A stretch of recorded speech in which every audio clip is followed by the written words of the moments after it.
to you this evening. Um, the financial aid process, and as mentioned, I'm Rob Maddox. I'm the director of financial aid at St. Mary's College of Maryland. I've been in financial aid since 2013. Been the director there since 2018. And not to be too partisan, I am a St. Mary's alum, so it is the best school that you could possibly apply to. But going through this process, the whole idea, as Ms. McDonald has mentioned, is to just give you some insight into the overall process. And so this is not St. Mary's specific, but really looking into things you need to think about, things you can start doing, and looking towards the future a little bit as well. And as we get into it, I'm going to throw myself into my presentation and really getting into the very as I mentioned basics, what financial aid is, what you need to be doing, how we're putting the pieces together, and what all this means, as well as kind of on the back end, if there are any things that we can help take into account in the future through those special circumstances, and really thinking about the idea of what financial aid is. And it really is anything you have available to you for higher educational expenses. And those come from these kind of five distinct areas. One being the Department of Education and the federal government. The state of Maryland has programs that we'll talk about. Colleges and universities have their own programs that we'll talk a little bit about, those private scholarships and resources that are out there for you to use, and then employers. And so this is one that we're not going to talk much about because this really truly is up to you, the parent or the student, if you are working, to ask your HR office. What do you have for me in terms of higher education? They have some remission possibilities. They have some reimbursement or some help that may be there. I know we thinking about students that have jobs, even part-time employees at Target, Starbucks, McDonald's, all have the ability to have some sort of tuition benefit. And so being sure that students ask what's available to them if they are working can be a huge boon to being able to cover some of those costs.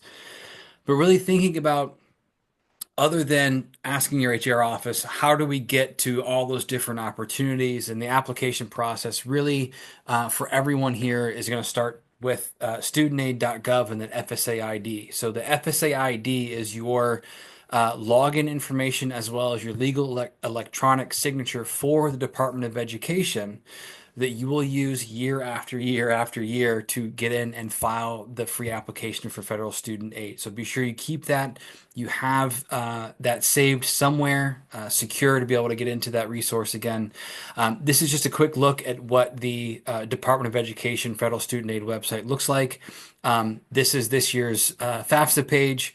The 24-25 FAFSA is available, but for those of you who are still in high school that are seniors, the 25-26 2025-26 FAFSA will be available to everyone, hopefully on December 1st. It typically opens in October. Last year was an absolute FAFSA fiasco, bit of a disaster. They changed a lot of things. Laws were put into place. They had to adjust the way things were done. It's basically a brand new FAFSA in a lot of ways. And so it was pushed and pushed and pushed to the point where it wasn't available to students until January. But that aside, this year, December 1st, they have gone through some beta testing with about 1,000 students. It has gone okay. Up to this point, they're working out the kinks in terms of why students are not able to move forward, what has been broken by the testers and things like that. But the ability for everyone to have access to the FAFSA form will open up December 1st. Hopefully next year, when you seniors are going into your sophomore year, you juniors who may be here are in your senior year of high school and applying for the FAFSA, it will be open on time on October 1st. This form is a standard federal demographic form. It's collecting the same information for everyone. It is required to be eligible for any of the federal aid programs as well as many of the state and institutional programs as well. And it is something that you will file each year that you will be enrolled or for each year that you will be enrolled in higher education. So if you're a senior in high school now, opens up October 1st, you're going to file it. In the midst of your freshman year of college, you're going to file it for your sophomore year and so on. And so it's something that you'll continue to do year after year. The One of the most significant changes they had this past year is there's no single view of the application. And so the student will begin the application, and then once they submit all of their information into the application, they will then invite a parent to fill out their section of the application. So no single view of everything. And so that invite is incredibly important because it depends on what parent is in the household, what parent will be the parent of record, what information is to be added. And so being sure that you know exactly who should be on that FAFSA is incredibly important. We'll talk about that in just a second. But the FAFSA form gives us what's called a student aid index. And so this is the outcome of the formula within the FAFSA on the back end that dictates eligibility for student aid. It is not what you have to pay out of pocket. It is what we have to us in order to determine eligibility for everyone that does apply for financial aid. And one of the, I think, distinct aspects of the form and the way that they changed it is this IRS data transfer process. Just about everyone will be required to do this, and it does make the FAFSA simpler. It makes it faster. We've had families tell us they've been done in 15 minutes because they've been able to go in, uh, submit the basic demographic information, and then the iris data transfer process takes over. And so each parent of a dependent student that is on the FAFSA form will need to have their own FSA ID.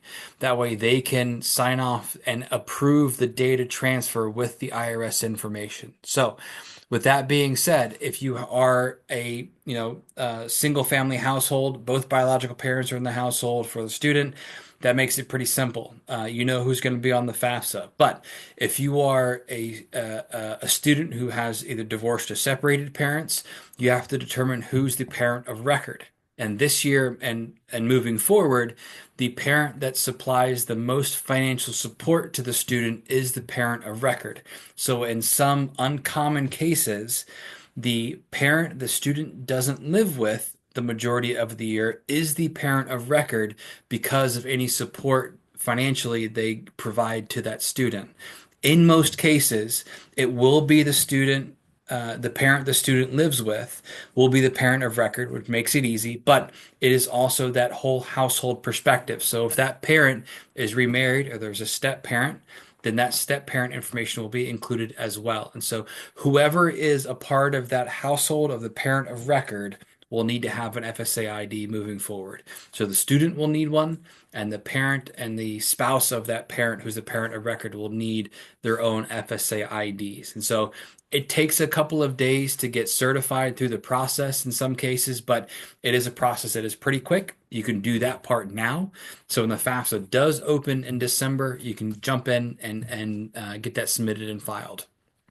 Once you have that all figured out and sorted and you start entering information, once you do the iris data transfer, you won't be able to make any changes to anything. And in most cases, you won't see that specific information that comes across. It will just let you know that it has been completed successfully. One of the other significant changes that happened this last year was that there is no what they call multiple child discount. So that if you have more than one child or dependent in college at the same time, it's not going to reduce the SAI based off of that figure. And so the calculations are a little bit different. The formula is a little bit different. But if you already have a student in college now, the SAI will remain more or less the same moving forward, even though you have two in college. So, like I said, that is one of those kind of big changes that will kind of shake things up a little bit for families from a couple of years ago. But one of the things that that some private colleges, universities will ask for is the CSS profile, and this is only used by private institutions. There's only three here in the state of Maryland, but it is the College Board's financial reporting tool to determine eligibility for institutional aid. So this is, as I mentioned, a supplement to the FAFSA. So you're going to file the FAFSA, and then you're going to file the CSS profile at these schools. And so if you go to CSS profile, it will tell you exactly who takes the CSS and requires it for institutional aid eligibility. it is something that dives a little bit deeper than the FAFSA does in terms of personal equity and things like that. So it will take perhaps a little bit more time. It doesn't have the IRS data transfer process and things like that associated. So you'll have to have those documents on hand to be able to fill this out. But it does go into, as I mentioned, some of that private equity, personal investments and things like that to account for being able to pay the higher education expenses. There is a fee unless you qualify for the SAT waiver or have a household AGI less than $100,000 to file the CSS profile with those colleges, universities. This is something, as I mentioned, only private schools take this. There's 400 across the country, only three here in the state of Maryland.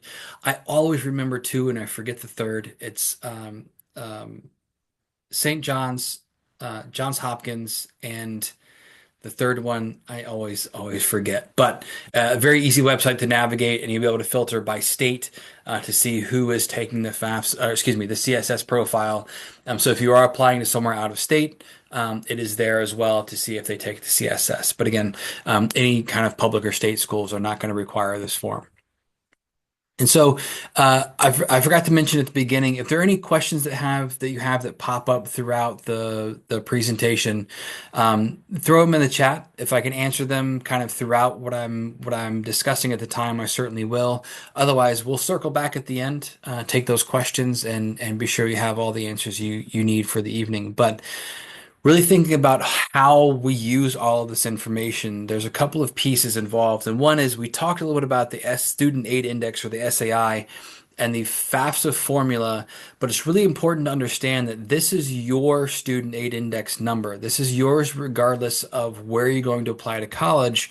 And it is a piece in how we determine eligibility for a student, but there's a little bit more to it. The SAI is mostly dictated by tax information, tax exempt interest, untaxed portions of IRA distributions. If you have a 529 plan for a student, one of the big changes and kind of beneficial changes to families is that it is only for that student. So if you have multiple accounts, you used to have to report all of them. Now it is specifically the account for the student that is filing the FAFSA, and so that will be included there as well. One of the things that you will not include are those things for future retirement. So IRAs, 401ks, things like that, that you as a parent have for the future.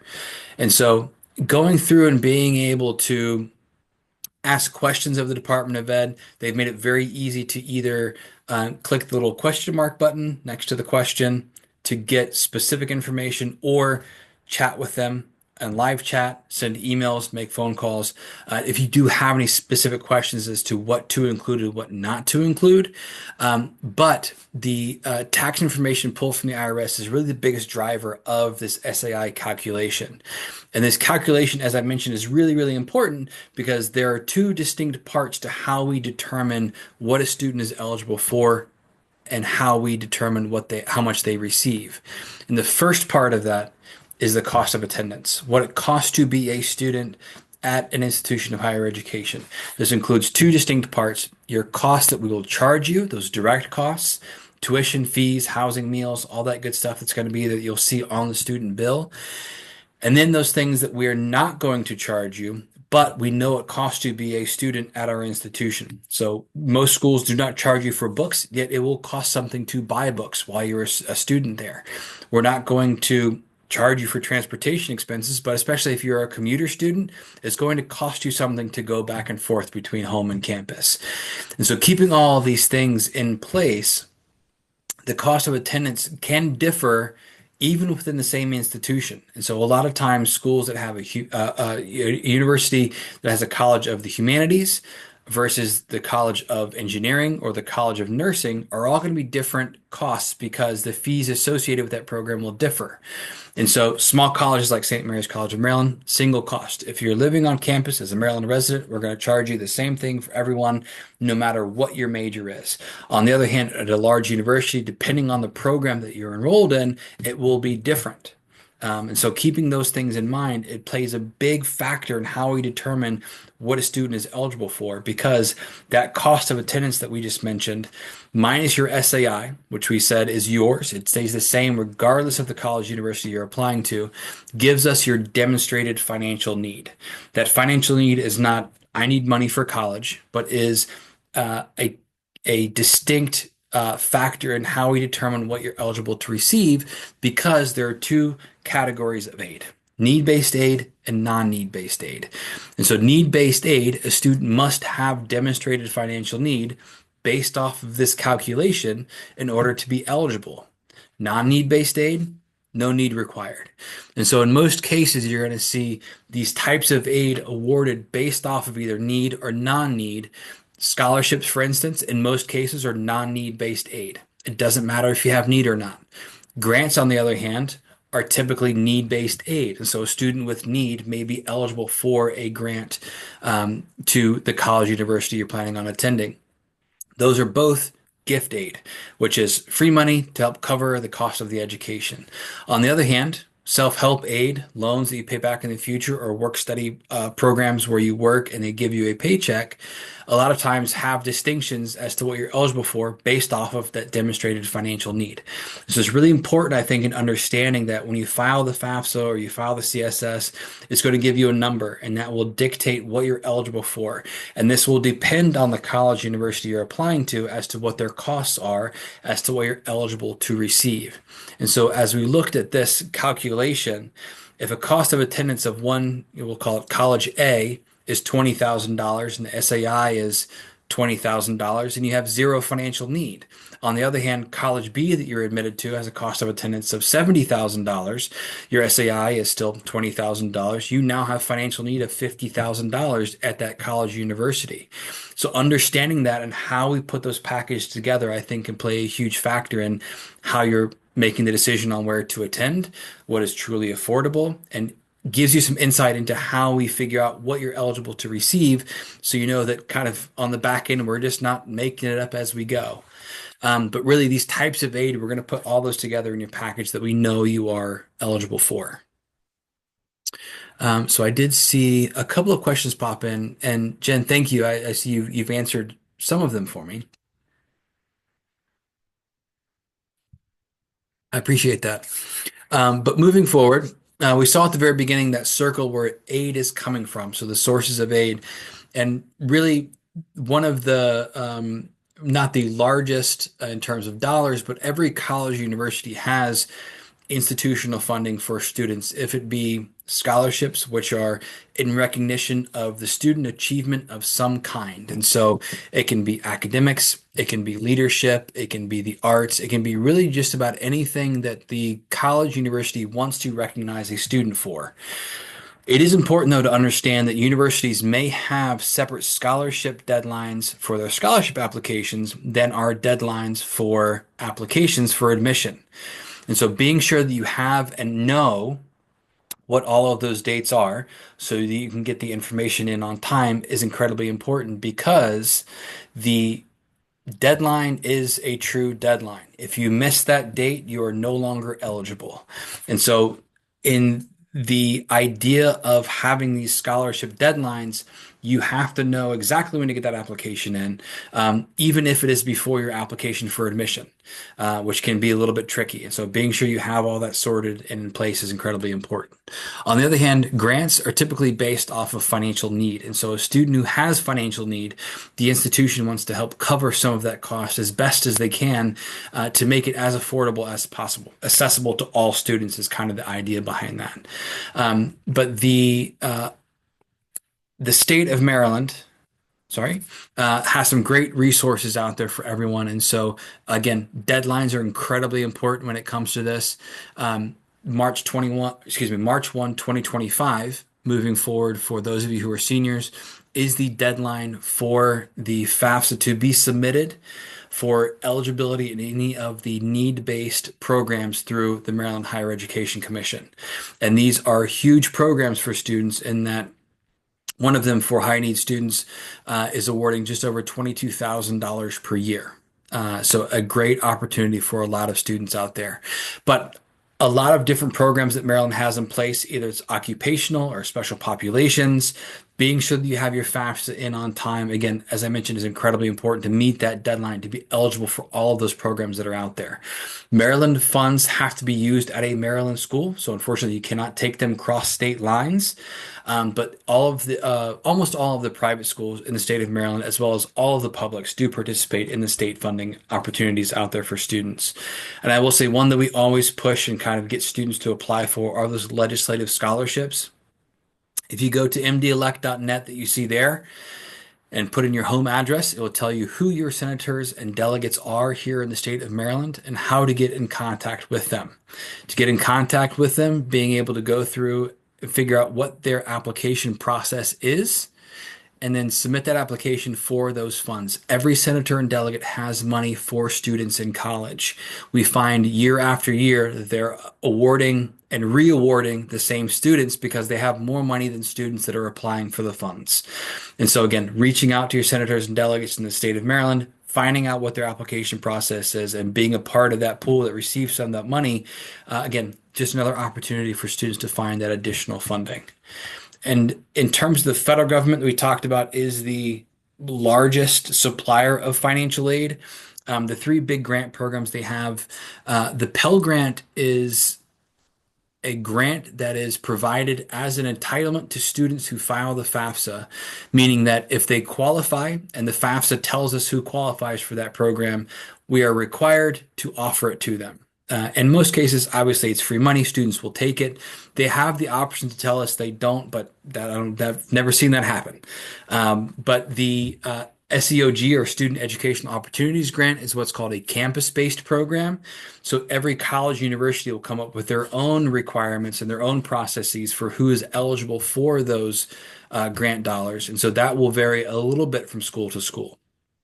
On the other hand, if there are any future teachers out there, there is the Teach Grant that comes with some specific requirements. And so there will be some additional counseling associated with that because, unfortunately, if you don't fulfill those requirements, it does revert back to a loan from the time of disbursement. So it could be in all honesty, a 12-year-old loan with 12 years worth of interest. So it's really important that you really want to be a teacher, that you're able to fulfill those requirements moving forward. And the federal government supports institutions who are part of the work study program, the federal work study program, by supplementing our payroll with funds to be able to hire students either on or off campus for positions, to give them a paycheck to cover some of those indirect costs of students so they can pay for their books or pay for their gas money to and from campus. And then the federal loan programs that we'll talk a little bit more about here in just a moment are a big part of the financial aid process. And so every student that files a FAFSA, we by law have to offer the federal direct lending they're eligible for. This does not mean the student has to take it, but we do have to offer it to them with that FAFSA form. So just another opportunity for students to be in a place where they can cover all of those costs with all the different opportunities that are out there for them. And then those outside scholarships, those private programs, not a lot that we can do for the student, or your CCICs can do other than give you the resources to find them. It really is going to be up to the student to go out, find those scholarships, the resources that we can provide, apply, apply, apply. That's really what it comes down to. There really are a lot of scholarships out there. We have one student this year that, in all honesty, she has $26,000 in outside scholarships. She is going to school at St. Mary's for free. The ability for students to go out and find these search engines that are here, and Ms. McDonald just threw one in the chat as well. Allow students to kind of filter out some of those scholarship opportunities to see if they meet initial qualifications to then apply for moving forward. And so $1,000 here, $1,000 there does begin to add up significantly moving forward. And so a lot of these are 1 year only. Also to keep in mind, so there's going to be application year after year after year. If you get lucky and get a full-year scholarship, fantastic. But keep in mind that a lot of them will be for specific years they'll have to reapply for in the future. But it is going to be a lot of that legwork. I like to tell students to think of it as a summer job. If you go out and apply for scholarships over the summer and you get five or $10,000 in scholarships, well, that's a great summer job. So really thinking about going out and really just doing the legwork to get those other scholarships that are out there. And so I mentioned in the federal section talking about those federal student loans. Those are the Stafford loan programs. Those loans to help cover those costs. The Department of Education has a Stafford loan program in place. There is the student loan portion as well as the opportunity for parents to apply for additional financing through the Department of Education for the Parent Plus loan. The student loans, as I mentioned, are offered to the student. The FAFSA is their application for those loans. And so we offer those to the student as soon as an application comes in. But the PLUS loan does come with an additional application also at studentaid.gov for parents, as I mentioned, to finance as much as they need or want to of the additional educational costs. There are private source loans that are out there. Your private banks, credit unions, loan servicers have opportunities for student loans. We always recommend to go Stafford loans first. You'll be hard to find rates and terms associated with private loans that are as good as Stafford loans. The student loans that you saw there are kind of separated into subtypes, the subsidized student loan and the unsubsidized student loan. The biggest difference being the interest on the loans. The student that has, again, demonstrated financial need, so we're coming back to where we were a few moments ago, is eligible to receive a subsidized student loan. That means the Department of Education is subsidizing the interest on the loan as long as the student is enrolled at least half time. On the other hand, everyone who files the FAFSA is eligible for the unsubsidized student loan, so that it's the same idea in terms of the eligibility for the student and the repayment for the student and the interest rate for the student. But unfortunately, as you can see right above my head there in red, that interest does accrue on that student loan while the student is enrolled in school and will be capitalized upon until they start making those payments moving forward. You can pay on these at any time. We always recommend that students pay on the student loans if they can while they're in school. If not, if nothing more than just knock the interest back down on those unsubsidized loans a few bucks a month. They both come with the same deferment of 6 months after the student finishes the program. The idea behind that is, okay, you financed your education. Let's put them on pause for a minute, and then you can get your feet under you, get your job, start making some money, and start making repayments at that point. In most cases, students in these direct Stafford loan programs come out of college with somewhere between $23,000 and $25,000 in student loans. It is not unreasonable for students in a standard 10-year repayment plan to pay somewhere between $250 and $300 a month. There are multiple repayment plans. There are extended repayment plans. There are tiered repayment plans, income-based repayment plans. And so a lot of different options for students to be able to go through this process and be in a good place moving forward. I will say it is important to go through the consolidation process after a student has graduated because the interest rates on those loans are set by the Department of Education along with Congress. And so each and every year, that interest rate will be different for that specific academic year. The rate is locked in for the life of the loan. But if a student takes a loan at, we'll call it 5.1% during their freshman year, and they take a loan at 4.8% their sophomore year, and then 4.6, and then 5.2 their junior and senior year, those will be separate loans with separate rates. And so that consolidation process will bring all of them together, average out those interest rate amounts for the student to make everything a little more easy in terms of repayments and the amounts and things like that. And so again, working with your financial aid office is going to be incredibly important moving forward as you're in school. And of course, here in the state of Maryland, we are required by law to send you letters every year to tell you exactly where you stand, how much you have in loans, what your rates are, what your repayment looks like. So we are in a place to do our best to give you as much information as we possibly can to be sure you're in a good place moving forward. And so with that being said, we're going to talk about a couple of other things and really thinking about how we can go into really looking at things that are not in the FAFSA or CSS profile necessarily, but specifically the FAFSA because it really is numbers. And so looking at anything that may have happened in terms of your personal life, financial life, work life, those special circumstances or what we call professional judgments, we can actually take that information along with some documentation to adjust the FAFSA on your behalf to hopefully make a student eligible for additional financial aid or financial aid programs. Now, as I mentioned, we will collect additional documentation. So you're going to work with the office and say, hey, this thing happened. What can you do to help? And so students will reach out. Now, unfortunately, for this kind of first year, so to speak, it will be individually with every financial aid office for every college, university that you apply to. Obviously, moving forward, it will be just the one school that you're working with. But we will be able to take all of this into account. And anything that we take into account, we'll do our very best to make the adjustment associated with that documentation to best benefit the student. And so if it truly is a loss of employment or loss of income, and all of a sudden your income goes from a very high number to a very low number, then we can make that adjustment. Seeing as how the FAFSA uses 2-year-old tax information, or at this point, 1.5-year-old tax information, things may look very differently than it did from 2023 to 2024. And so this is a time when we can take that into account. We can take any 12-month period, collect that information, use that information to make the adjustment to make that student eligible for additional aid. And that's really what this process looks at. And we want to be sure that families understand this because by law now, we're required to have a special circumstances process to accept the special circumstances request. We're not required to make any changes, but any financial aid administrator is in the job not to be, rude, mean.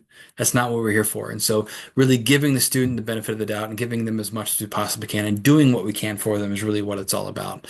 So being sure you reach out if any of these or other circumstances have shown up over the last year or so, reach out to those financial aid offices, see what they can do, and hopefully they can be able to make those adjustments for you and really benefit the students.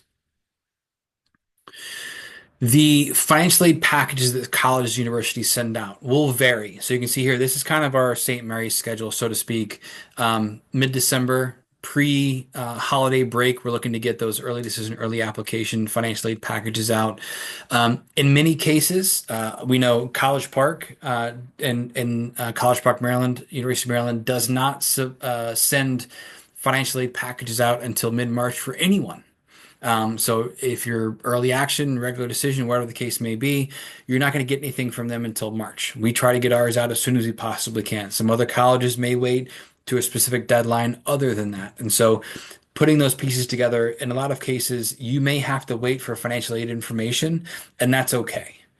Have all the information at hand. Wait until you have everything at the table to be able to make those decisions. These packages should include everything that we know you're eligible to receive.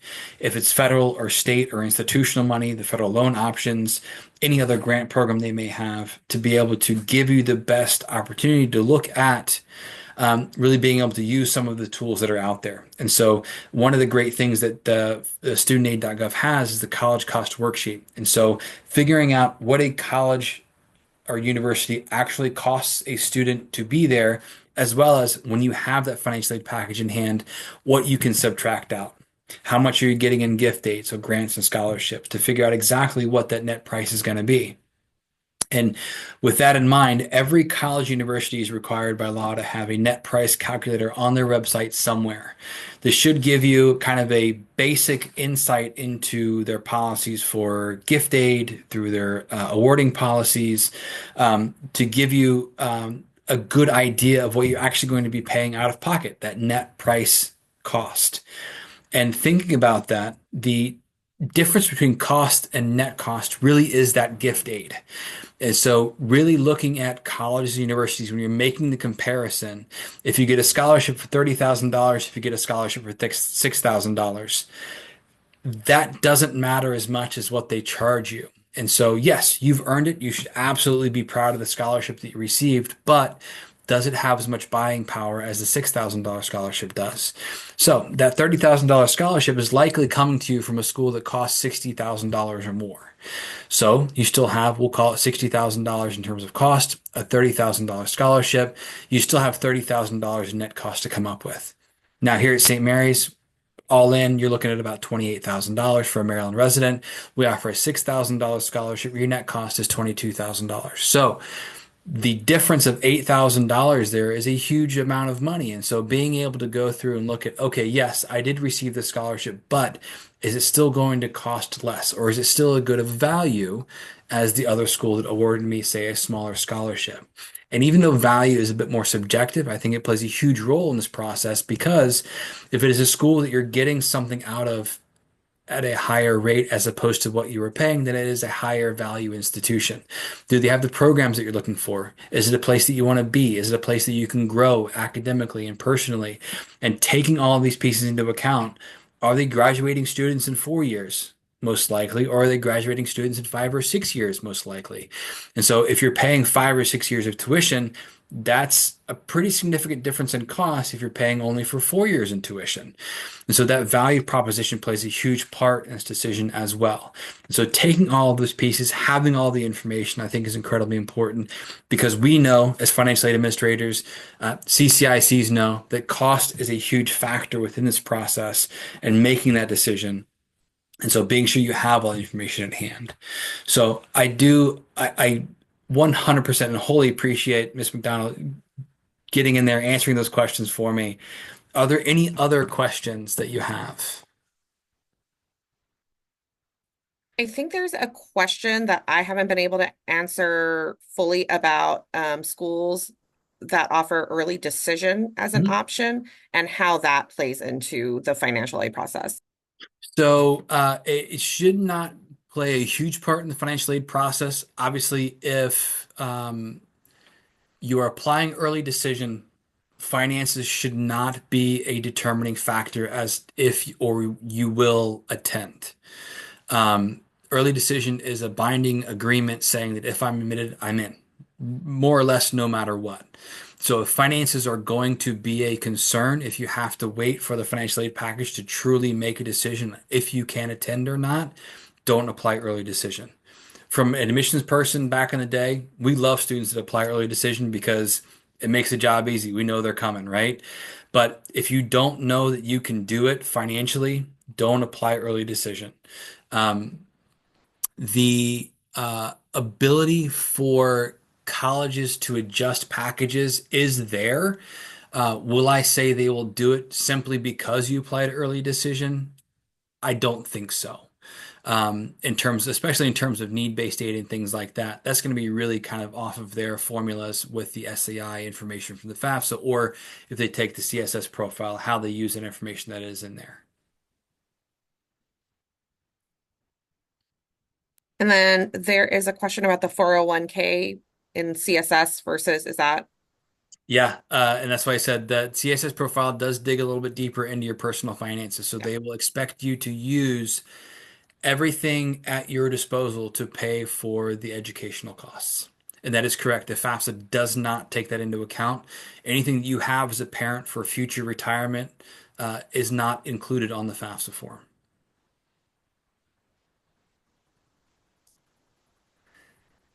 So actually, I did see the question pop in about the second child discount. There are some colleges and universities that have a multiple family, excuse me, uh, multiple student from the same family discount. They will do that. And I think it's a great thing to ask. I don't see it as much as I think we used to. But in terms of kind of the FAFSA process, the formula is not going to account for the number of students that you have in college at the same time, unfortunately. That is something they took out this past year. The financial aid package will give you an idea of what your eligibility is, and it is for that specific year moving forward. So FAFSA, the financial aid FAFSA form CSS profiles is something that you will need to apply for each year. And so that package may change a little bit. It is also important to understand what are the terms of the scholarships you're being awarded. At some places, it's 1 year. And so you get it coming in, and then you don't get it after that. You have to find other resources. It may be 2 years. It may be all 4 years with a stipulation on maintaining a GPA or enrollment status. Or depending on which college you are within the university. So you have a nursing scholarship. So if you decide to change your mind and go be a sociology major, well, you no longer are eligible for that nursing scholarship. And so understanding the ins and outs of those scholarship pieces, I think, is important because you can ask the admissions counselors those questions and they'll tell you. But the reality is, if you say you're doing one thing and decide to do something else, then they may very well take that money away.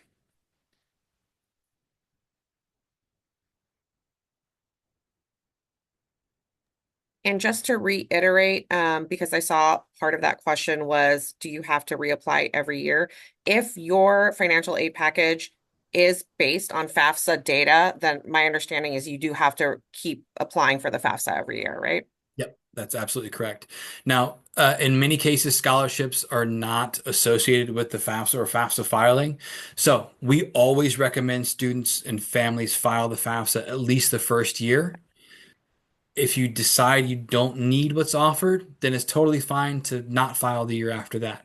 But always ask first if you decide you're not going to file, is this dependent on the FAFSA form? Because if it is, then obviously you're going to refile the next year moving forward. So that's a great question that just popped in. Scholarship displacement. Um, No is the quick answer. It is not a concern for most students and families.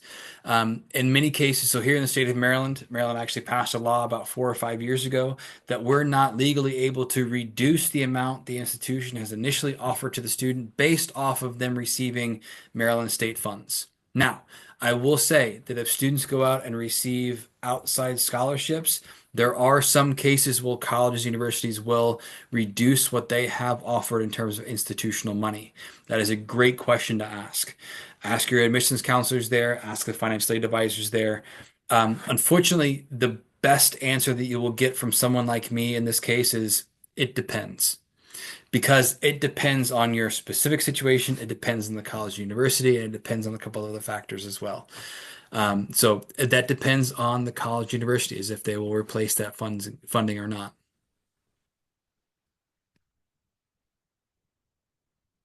Oh, I'm really interested in this new question because we had students with this problem last year and I could not figure out the answer. So technically on the FAFSA, there is a question if there is any expenses paid on behalf of the student. So it won't be for this year, but moving forward, you can recognize that if someone else pays the tuition of the student, that it will be money paid on their behalf, and that will be included in the FAFSA under one of the subsections. It does not have a major impact on the FAFSA calculation in terms of kind of increasing the SEI, so to speak. But it can certainly be accounted for within that piece. Yeah, CSS profile. The FAFSA does not, just the CSS profile.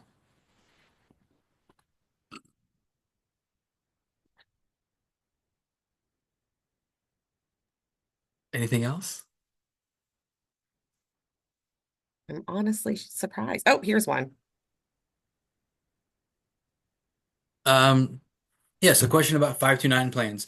No, so a traditional 529 is more or less an educational savings account. And so you're not required to use that at any specific time frame or interval. And so if you decide that, for instance, scholarship is good for 2 years at university, and you want to kind of use a little bit less the first 2 years because scholarship is there and save a little bit more for the last 2 years because scholarship won't be there, you can do it that way. I will say that within the FAFSA calculation, you're going to be reporting the new amount each and every year that you're filing the FAFSA. So what you do use for that first year, when you go into the second year to file the FAFSA, it's going to be a lower amount that's going to recalculate, and the SCI will be different for that upcoming year.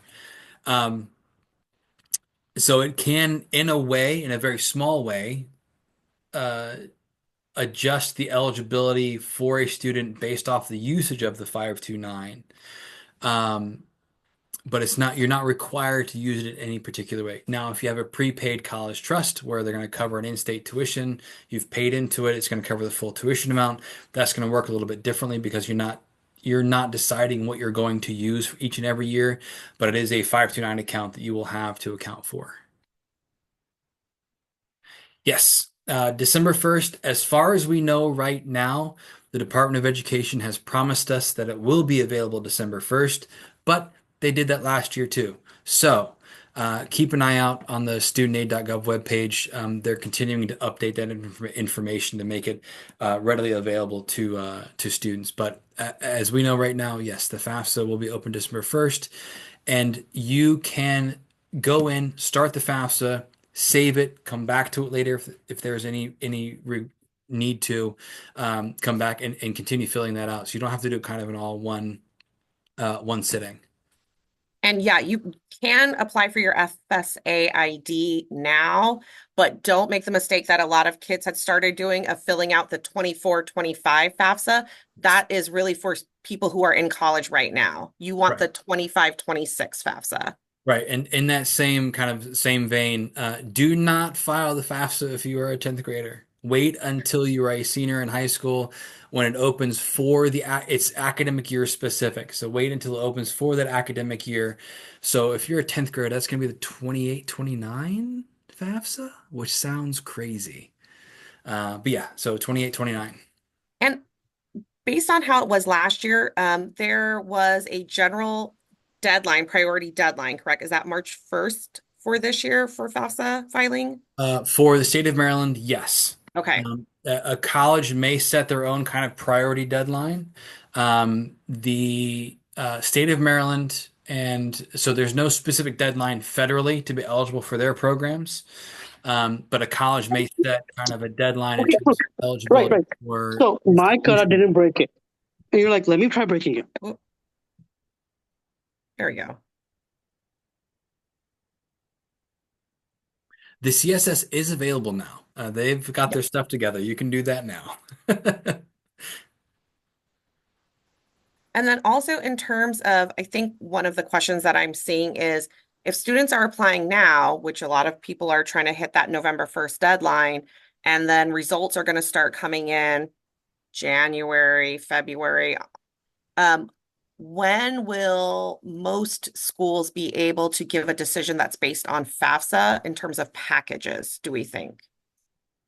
So like I said, we plan on having those out. If everything, we have a couple of variables right now. We just transitioned to a new student information system that we will be packaging and running all of our financial aid through 2 weeks ago.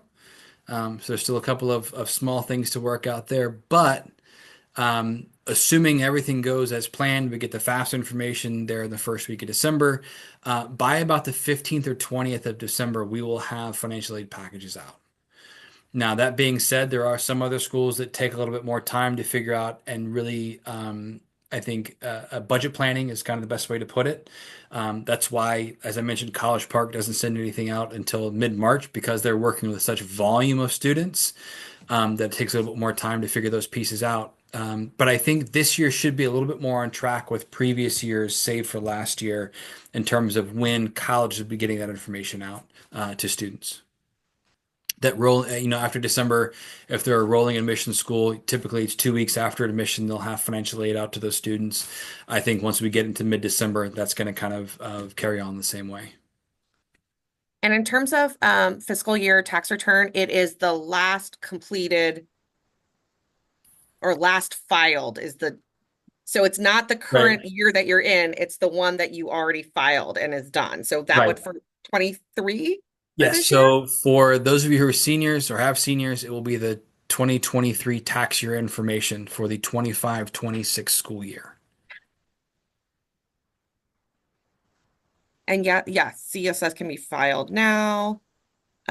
Students who are in 11th grade, so the FSA ID you can apply for at any time as Hmm? the students will need it, the parents will need it. Anybody who is in charge of the student, I don't know what the right word is, Parent of contributing record. to the student, right? Is Right. that contributors to the student will need that. So you can do that at any time. The issue is you're going to have to remember all of all of your information because you won't be able to use it till 12th grade. Correct. if you Yep. do it now.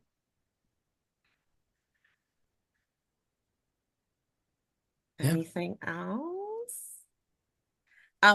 Just to reiterate, as things are slowing down and just to give anybody else a last chance to ask questions, we will be putting up a recording. Let me throw that website in the chat again, but basically,